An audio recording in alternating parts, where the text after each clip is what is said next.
দুনিয়াতে যত অদ্ভুত অদ্ভুত প্রশ্ন সব আপনি মুসা আলাইহিস সালামের মাথা থেকে পাবেন। বিভিন্ন বিষয়ে আল্লাহরে প্রশ্ন করতেন। সাইয়েদনা মুসা আলাইহিস সালাম আল্লাহরে বললেন, আল্লাহ আপনি আমার এমন একটা জিকির শিখাইয়া দেন যে জিকিরটার শব্দ আপনি আর আমি ছাড়া কেউ জানবে না। দিনে রাতে সব সময় এই জিকির আমি করব, আপনারে ডাকবো, কিন্তু শর্ত হলো এই জিকিরটা জানবে শুধু আপনি আর জানবো শুধু আমি। আল্লাহ বললেন, মুসা পড়ো লা ইলাহা ইল্লাল্লাহ।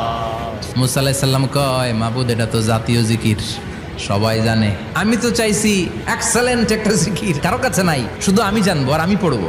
আল্লাহ বললেন, মুসা এই লা ইলাহাকে যদি এক পাল্লায় রেখে দাও, তাম বিশ্ব, 7 আকাশ 7 জমিনটারে তুলে যদি তুমি আরেক পাল্লায় রেখে দাও, লা রাজাহাত কাফাতু লা ইলাহা ইল্লাল্লাহ, মুহূর্তের মধ্যে লা ইলাহার পাল্লা ভারী হয়ে যাবে।